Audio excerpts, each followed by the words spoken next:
Ang batang ito ay iniwan ng kanyang mga magulang sa sandaling siya ay isilang, lumulutang sa isang basket sa loob ng 3 araw at 3 gabi. Hindi man siya makakain ng kahit ano, nakakamangha ang kanyang lakas. Hindi takot sa lamig o init, makapal na balat at makapal na karne.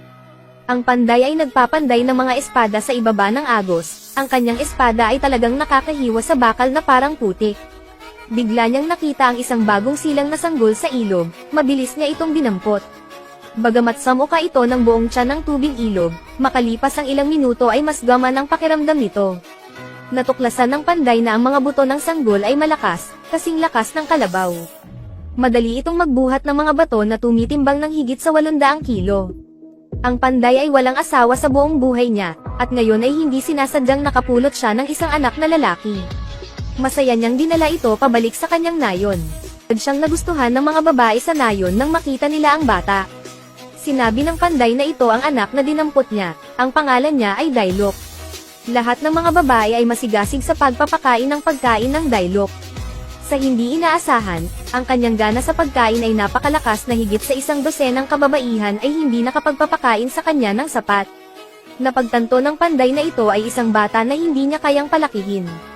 Kaya't dinala niya si Dailok pabalik sa kagubatan at hinayaan siyang maghanap ng makakain ng mag-isa. Ngunit pagkaalis niya, narinig niya ang hiyawan ng mga mababangis na hayop sa kagubatan. Hindi pa rin niya kayang isipin na kakainin ng mababangis na hayop ang bata kaya nagmadali siyang bumalik. Laking gulat niya nang makitang ang isang malaking itim na oso ay binugbog hanggang mamatay ni Dailok. Masayang kinakain ni Dailok ang oso na iyon. Nagpasya pa rin ng panday na ampunin ang batang ito at turuan siya ng mga kasanaya panday. Ngunit ayaw matutunan ni Dailok ang kasanayang ito, kaya nabali niya ang braso ng kanyang ama. Mahigit 10 taon na ang lumipas, naging gwapong lalaki si Dailok. Ngunit walang sino man sa mga bata ang nangahas na makipaglaro sa kanya, dahil kung hindi sila mag-iingat, sila ay itatapon ng daan-daang metro. Bilang karagdagan sa pagiging napakalakas, si Dailok ay matatas din sa maraming wika ng mga hayop.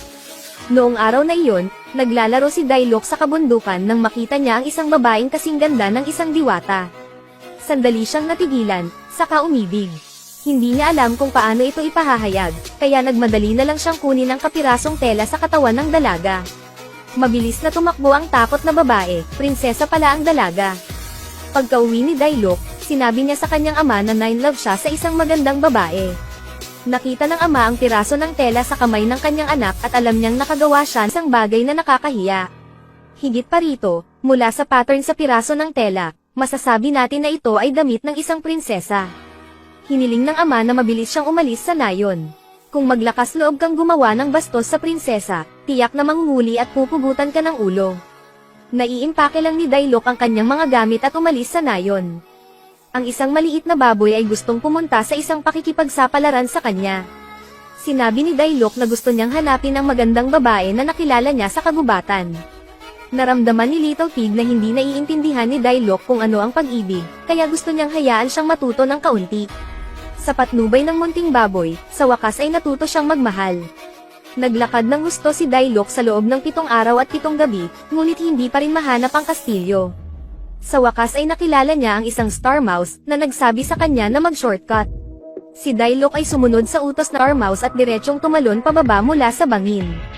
Kahit sobrang sakit, mabilis lang dumating. Hindi nagtagal ay dumating si Dailok sa kastilyo, ngunit hindi siya pinapasok ng gatekeeper. Gumamit ng suntok si Dailok para gumawa ng butas sa gate ng lungsod. Mabilis na lumabas ang gatekeeper at sinampal siya ng 2 beses sa mukha. Marahan niya itong sinampal ng 2 beses, dahilan para mawalan ito ng malay at bumagsak sa lupa. Matapos makapasok sa lungsod, mabilis siyang nakahanap ng trabaho bilang kusinero. Pero dahil hindi ko makontrol ang lakas ko, lagi akong napaka-clumsily. Higit pa rito, hindi mo sinasadyang masira ang juicer. Galit na galit si Chumay, ang katulong sa kusina, nang makita niya ito. Paparusahan siya ng hari kung walang katas. Ngunit direktang idiniin ni Dailok ang kanyang kamay, at ang katas ay bumulwak na parang batis. Natigilan si Chumay at agad na tumingin sa malakalalaking ito na may paghanga. Kailangang pakasalan ng mga babae ang gayong lalaki upang makaramdam ng ligtas. Labis na nalungkot ang chef nang makita niya ito, dahil nagustuhan din niya ang Chumay.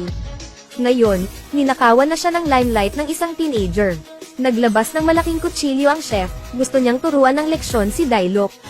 Sa sandaling ito, tumakbo ang maliit na baboy mula sa kung saan. Napagpasyahan niyang patayin ito upang matahimik siya, kaya hinabol niya ito.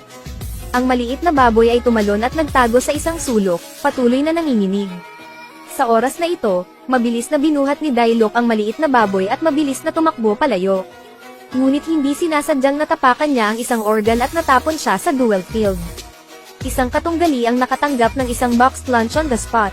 Sa sandaling umakyat ang chef, siya ay nawala ng malay sa pamamagitan ng isang board.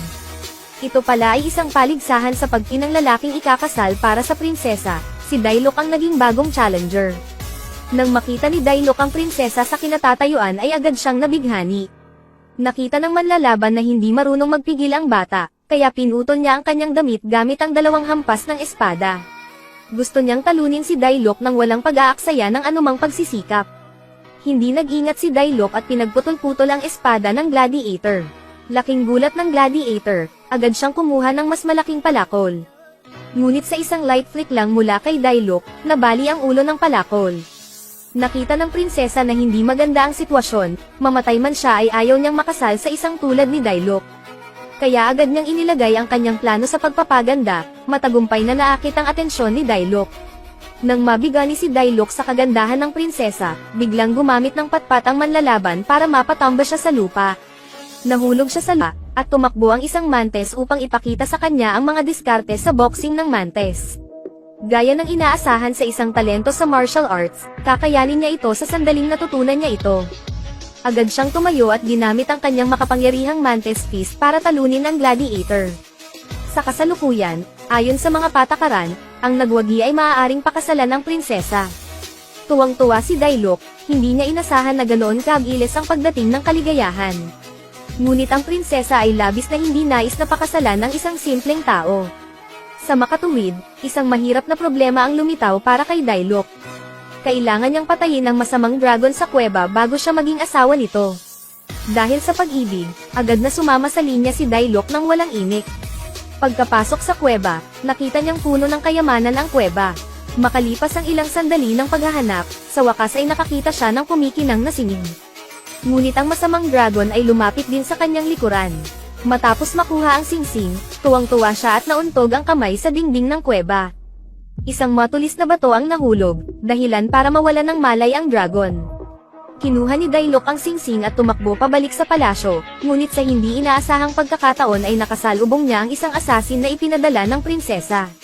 Nilinlang siya ng mamamatay tao na umuwi, pinainom siya ng masarap na alak at karne, at pagkatapos ay naghanda na gumamit ng malaking bato para bugbugin siya hanggang mamatay. Ngunit lasing na lasing ang asasin, hindi niya makita ang lubad na nakahawak sa bato. Si Dailok ay mabait na tumulong, at ang asasin ay bumalik din sa pagtulog. Pinutol ni Dailok ang lubad, at ang kawawang mamamatay tao ay nadurage. Sa pagbabalik, si Dailok ay umiinom ng tubig sa bukal ng bundok nang siya ay matuklasan ng isang salamangkero mula sa palasyo. Direktang inihagis ng salamangkero ang kanyang sibat upang patayin si Dailok. Sa sandaling ito, ang maliit na baboy ay tumalon upang tulungan siyang harangan ang suntok. Nadurage ang puso ni Dailok nang makita niyang namatay ang munting baboy dahil sa kanya. Sa wakas, bumalik si Dailok sa palasyo. Ang hari ay nagdaos ng kasal para kay Dailok at sa prinsesa gaya ng ipinangako. Sa patoto ng pari, manunumpa na sana sila nang tumakbo muli ang maliit na baboy. Hindi pa pala patay ang maliit na baboy, sinabi niya kay Dailok ang lahat. Sinasabi nito na ang taong laging gustong pumatay sa iyo ay ang prinsesa. Sa oras na ito, napagtanto ni Dailok na napakalupit ng prinsesa. Ang dragon egg na ibinalik ni Dailok ay lumabas sa shell nito, na umaakit sa masamang dragon. Nakita ng lahat ang masamang dragon na paparating at nanginginig sa takot. Ngunit nang makita nilang napakaliit talaga ng masamang dragon, lahat sila ay dalpak ng tawa. Ang galit na masamang dragon ay nagluwa ng napakalaking apoy, at ang prinsesa ay agad na inihaw. Alam ng kasambahay sa kusina na si Chumay na gusto lang ng masamang dragon ang kanyang anak, kaya ibinalik niya ito sa kanya.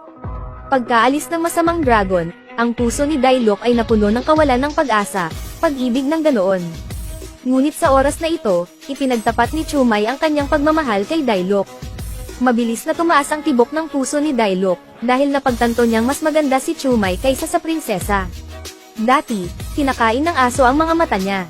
Sumang-ayon si Dailok kay Chumay. Mula noon, masayang namuhay sina Dailok at Chumay.